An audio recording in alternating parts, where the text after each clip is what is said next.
오늘부터 저희들이 한 2, 3주간 성가대 없이 기회를 드리게 되었습니다. 제가 아침에 공지드린 것처럼 개인적으로 이렇게 거리를 넓히라고 그러는데 저희들이 그럴 수가 없어서 마스크가 있는 분들은 마스크를 착용하면 좋습니다 하고 광고를 드려서 성가대가 오늘 없이 지나가도록 합니다.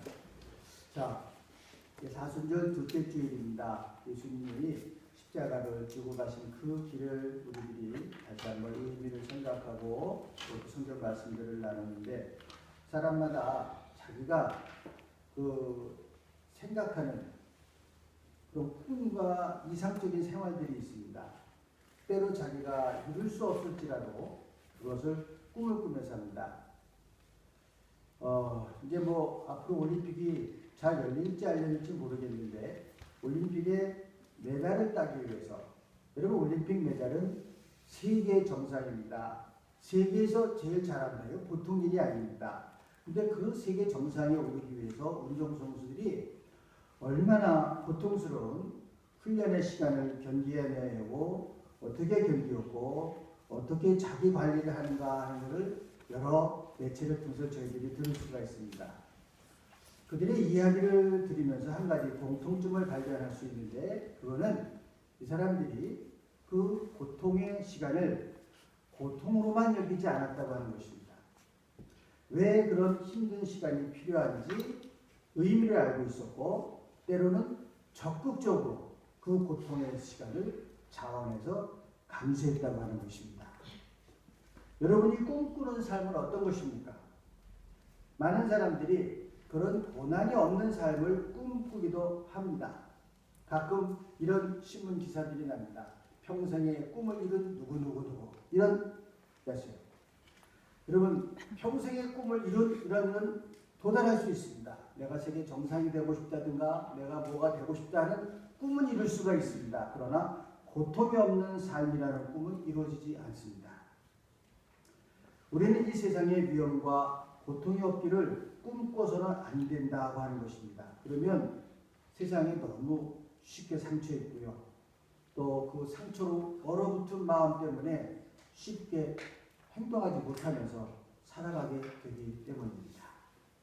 현실과 동떨어진 꿈속에서 살고 싶지는 않을 것입니다.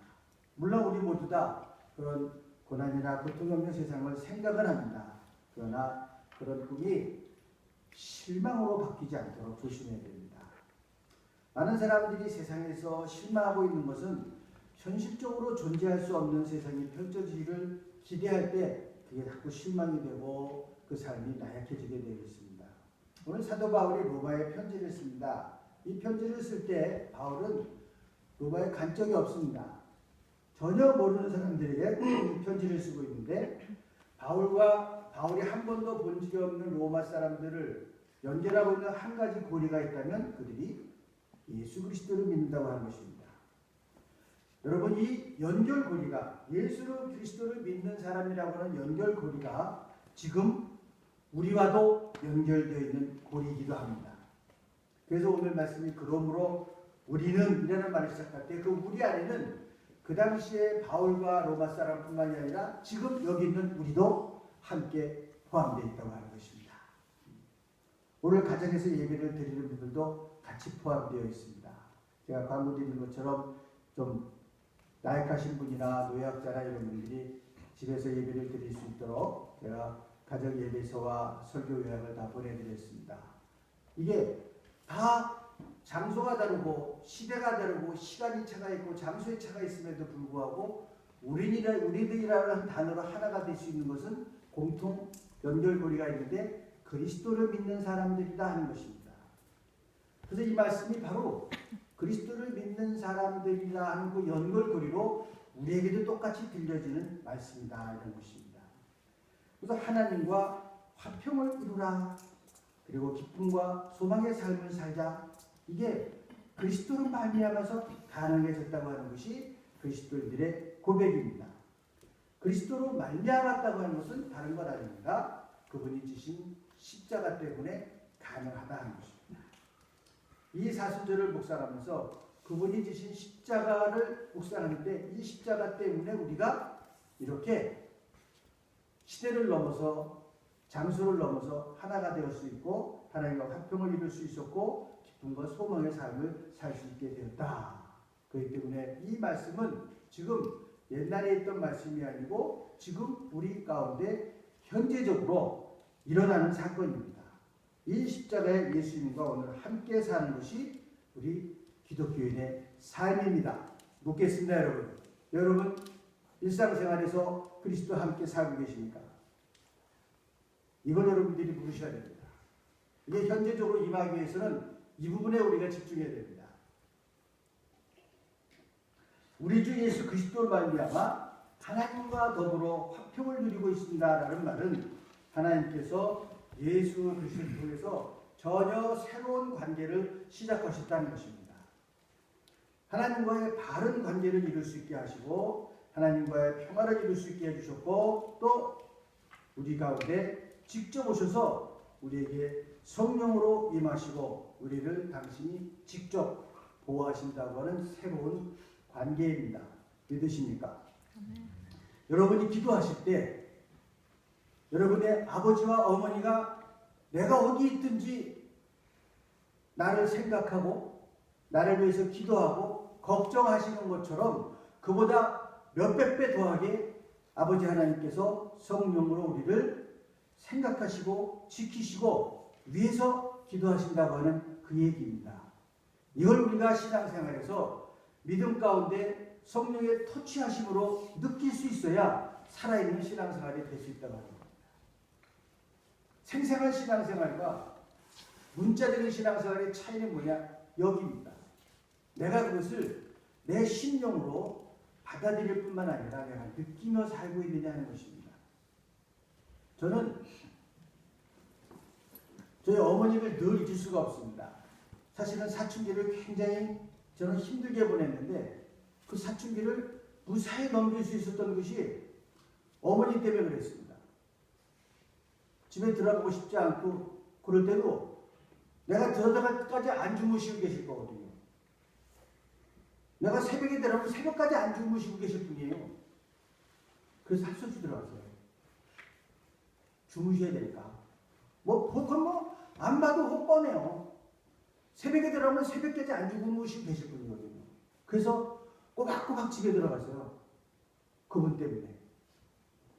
이처럼 여러분들이 하나님의 사랑을 생각할 때 하나님이 나와 화목하시고 새로운 관계에 들어가시고 우리를 지키시고 사랑하신다고 하는 것이 이거 하나님이 보고 계시는 건데 라고 여러분들이 스스로 자제할 수 있고 관리할 수 있으면 그것이 살아있는 신앙생활입니다. 마치 그분이 쟤 왜 저러지 하고 안타까우시는 소리가 들리고 저 어떡하지 하는 그 한숨소리가 들릴 수 있다고 한다면 이게 살아있는 신앙생활입니다. 하나님이 직접 오셔서 성령으로 임하시고 우리를 당신이 직접 터치하시고 보호하신다고 하는 것입니다. 이게 그리스도로 말미암아 그리스도를 믿음으로써 은총으로 누리게 되었다고 하는 것입니다. 예수 그리스도의 이름으로 구하는 것은 하나님께서 들으신다는 것을 믿고 예수님이 오심으로 새롭게 정립된 우리들과 하나님의 관계를 통해서 이렇게 통할 수 있게 되었다고 하는 것입니다. 자, 여러분, 예수 그리스도가 오시고 십자가에 죽으시고 우리가 그 십자가의 희생을 나를 위한 희생으로 믿고 세례를 받았기 때문에 예수 그리스도를 통해서 여러분들이 하나님과 통화할 수 있게 되었습니다. 전화가 개통이 됐다고. 이게 스마트폰 하루만 개통이 늦어져도 얼마나 답답한 줄 아세요? 이게 뭐가 왔는지 얼마나 불안한지 몰라. 여러분 스마트폰 몇 번씩 보세요 하루에. 카톡이 들어왔나. 빽꼭하면 맨날 쳐다보세요. 늘 봅니다. 근데요 어떤 사람들은 하루에 두세 번 볼 수 있는 사람도 있어요. 별로 관심이 없는 사람도 있어요. 하다못해 카톡도 가르쳐 주셔야 되는 우리 교인들 가운데 할아버지 할머니도 계시다고요. 그런 건데 개통이 되었지만 얼마나 자주 많이 쓰냐 하는 것은 개인적으로 달려 있습니다. 여러분들이 하나님과 이제 다 소통할 수 있게 되었지만 얼마나 깊이 자주 소통할 수 있느냐 그 여러분들이 쓰기 나름입니다. 집에 컴퓨터 있으시죠? 자, 컴퓨터를 갖다 놔서 고성능 컴퓨터를 갖다 놔도 그 컴퓨터를 다 똑같이 쓰는 게 아닙니다. 어떤 사람들은 그거를 항상 이렇게 지우지 않고도 티펜할 수 있는 타자기로 쓰시는 분이 있습니다. 저 같은 경우는 거의 90%가 타자기입니다. 맨날 쳐야 되니까. 제 타이프는 엄청 잘 쳐요. 그래서 못해도 나지만 그런 거 하면은 어떤 사람들은 그걸로 전 세계를 누비는 사람들이 있습니다. 똑같은 컴퓨터를 갖다 놔도 쓰는 사람이 어떻게 쓰느냐에서 달라지는 것처럼 여러분들이 다 하나님과 소통할 수 있게 되었지만 얼마나 자주 얼마나 깊은 얘기를 하면서 소통할 수 있느냐 그건 여러분에게 달려 있습니다. 이 전화기를 어떻게 쓰시느냐에 달려 있다. 자주 쓰시고 깊은 얘기를 나누십시오. 그래야 그분과 더 가까워지고 더 큰 은혜의 시간 가운데 머물 수가 있고 그 은혜의 자리에 드러날 수가 있습니다. 근데 오늘 놀라운 것은 이 바울이 이렇게 하나님과 교통하게 되면서 무슨 얘기를 하냐면 환난을 자랑하게 되었다. 이건 좀 다른 얘기예요. 내가 어려운 일을 당하는데 그걸 자랑할 수 있게 되었다. 그걸 기뻐한다고 하는 것은 우리가 무엇을 이루었고 무엇을 할 수 있게 되었다고 하는 그런 기쁨이 아닙니다. 미래에 우리에게 주실 하나님의 영광에 참여하게 될 이 희망을 기뻐한다는 것입니다. 오늘 우리가 예배를 드리고 있습니다. 예배를 언제 드리냐면은 예수님이 부활하신 그날 한 주일의 첫날인 이 주의 날에 드립니다. 원래는 이게 안식일이라고 해서 지금 같으면 토요일입니다. 여러분들이 지금 이스라엘 성지 순례를 가면 금요일 저녁에 해가 딱 떨어지면 왜 하고 사이렌이 불린다. 그때부터 안식일이 시작되는 거예요.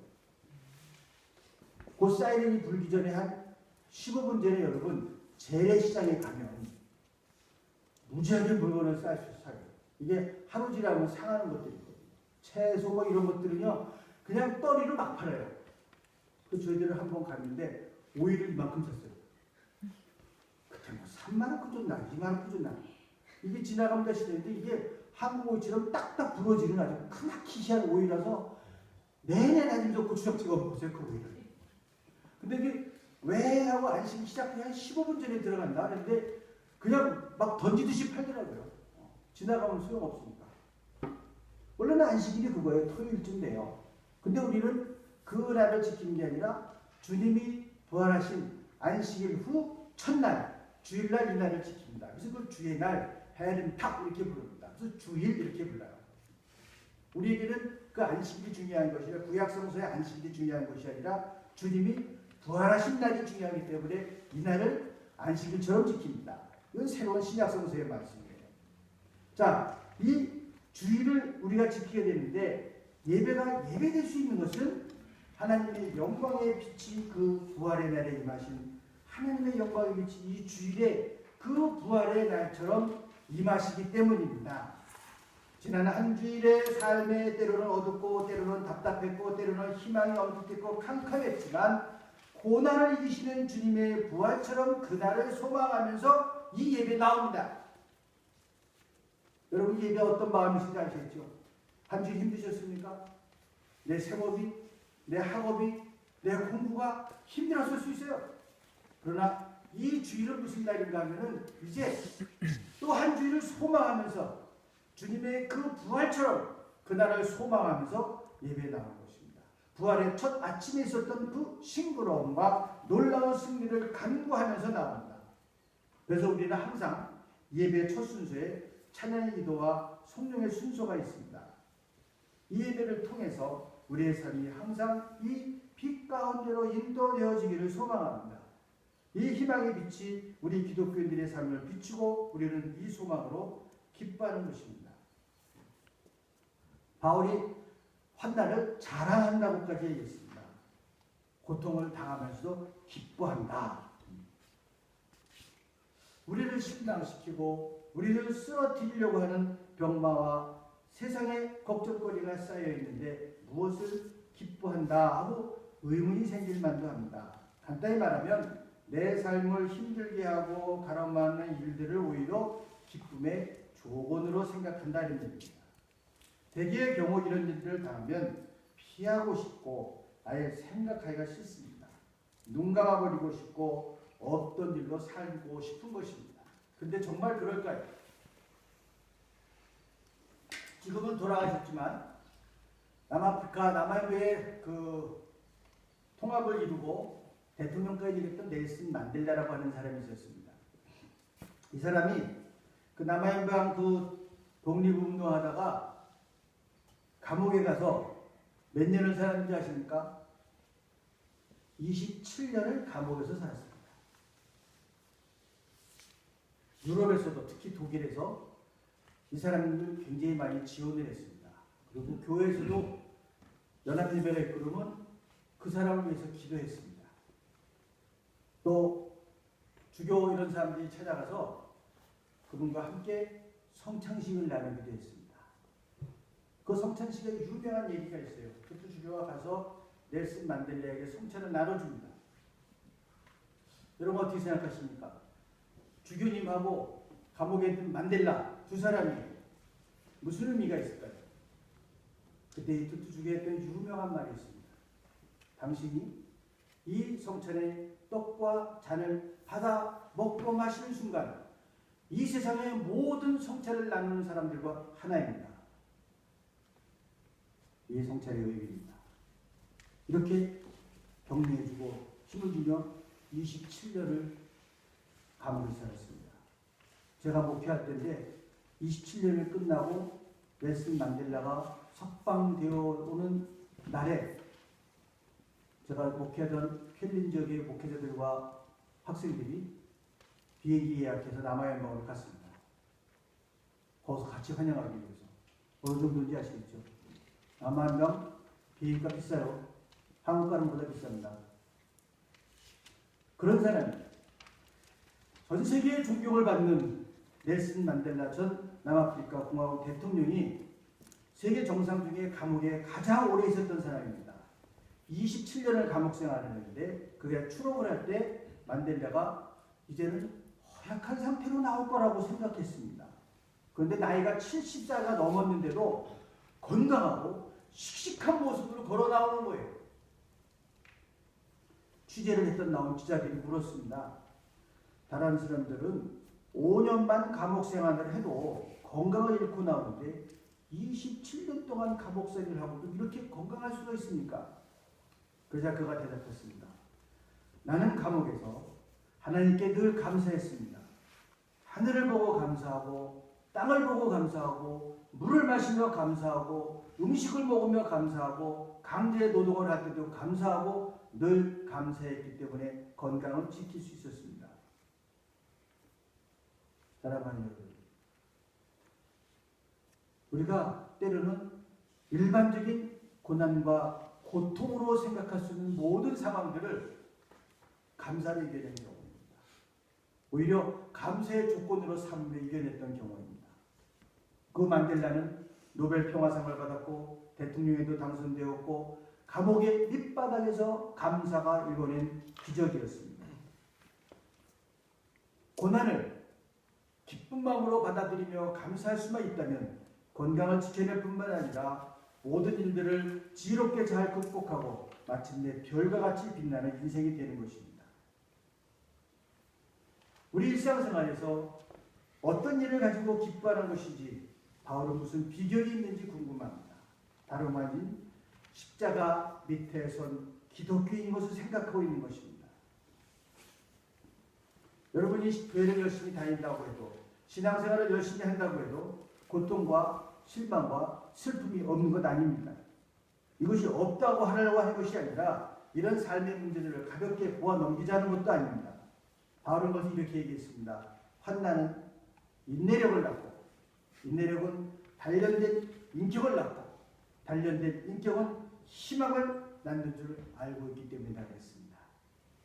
여러분 이런 지혜는 책을 읽어서 얻을 수 있는 것도 아니고 머리가 좋아서 깨달을 수 있는 것도 아닙니다. 믿음으로만 도달할 수 있는 삶의 지혜입니다. 십자가의 의미를 아는 사람들만이 깨달을 수 있는 지혜입니다. 그 그보다도 십자가의 의미를 깨닫고 인내의 시간을 아는 사람들이 얻을 수 있는 기쁨입니다. 현실만을 바라보고 코앞의 것만을 바라보는 것이 아니라 멀리 그날의 기쁨을 보는 희망의 눈을 갖고 있었기 때문입니다.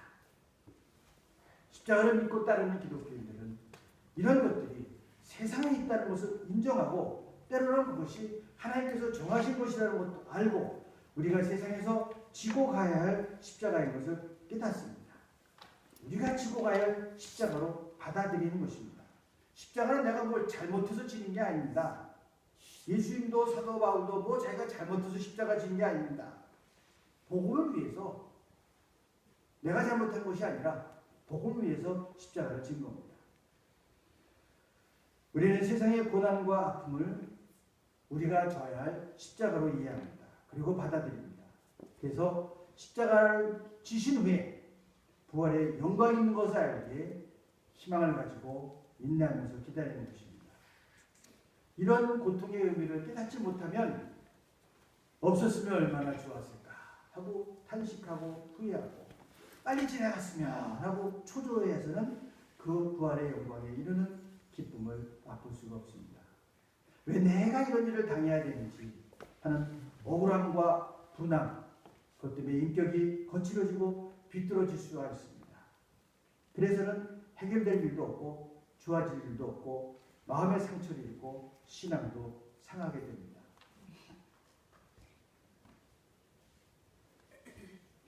제가 읽었던 책 중에 아주 마음에 닿는 기절이 있어요. 여러분 같이 나옵니다. 잘라딘 룸이라고 하는 사람인데 아프가니스탄 출신으로 일하는 시인입니다. 신과의 대화에 대해서 쓴 겁니다. 신이시여를 밤새도록 외치는 한 남자가 있었습니다. 입에서 단내가 날 때까지 그는 그렇게 오랫동안 신의 이름을 불러댔습니다. 악마가 그의 앞에 나타나 말했습니다. 그래서 어떻게 되었느냐 이 시끄러운 놈아. 신을 향한 너의 끝없는 외침에도 왜 신은 내가 여기 있다 하고 대답하지 않느냐. 그는 자신의 왕좌에 앉아 너한테 최소한의 대답조차도 해주지 않았다. 너는 이제 얼마나 더 헛되이 그의 이름을 외칠 것이냐. 남자는 고통에 겨워 잠을 청했습니다. 그리고 꿈속에서 신의 음성을 듣습니다.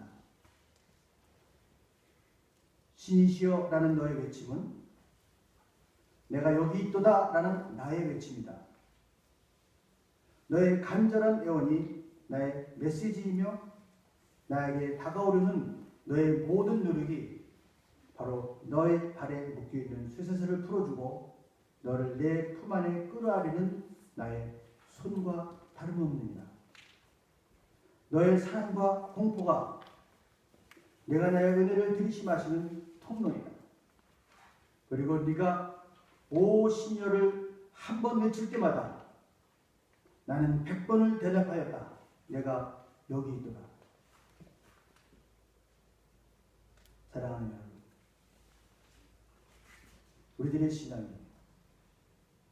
힘들고 어렵고 곤고한 시간에 왜 대답이 없습니까? 하고 묻기 전에 내가 한 번 주님 부를 때 100번을 대답하시는 그분이 되는 걸 기억할 수 있기 바랍니다.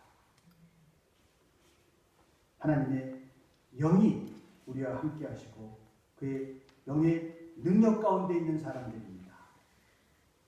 그 하나님의 영역은 오늘 주일이 성전에만 머무는 것이 아니라 우리들의 일상생활에서도 똑같이 역사하십니다. 하나님이 우리와 함께 하시는데 이 사랑을 끊을 자가 누구냐 하고 담대한 고백을 했던 바울과 같이 믿음으로 승리하시길 바랍니다.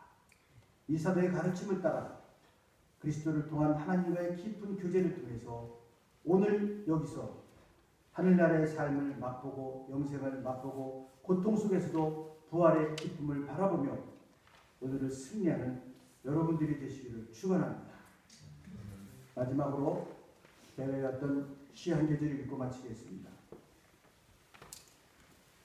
얼음장 밑에서도 고기는 헤엄을 치고 눈보라 속에서도 매화는 꽃망울을 튼다. 절망 속에서도 삶의 끈기는 희망을 찾고, 사막의 고통 속에서도 인간은 오아시스의 그늘을 찾는다. 눈 덮인 겨울 밖구랑에서도 보리는 뿌리를 뻗고, 마늘은 빙점에서도 그 매운맛 향기를 지닌다. 절망은 희망의 어머니, 고통은 행복의 스승. 시련 없이 성취는 오지 않고, 단련 없이 영광은 날이 서지 않는다. 꿈꾸는 자여, 어둠 속에서 멀리 반짝이는 별빛을 따라 긴 고해의 길을 멈추지 마라. 인생 항로 파도는 높고 폭풍우 몰아쳐 배는 흔들려도 한 곱이 지나면 구름 뒤에 태양은 다시 뜨고 고향 대필 순항의 내리 꼭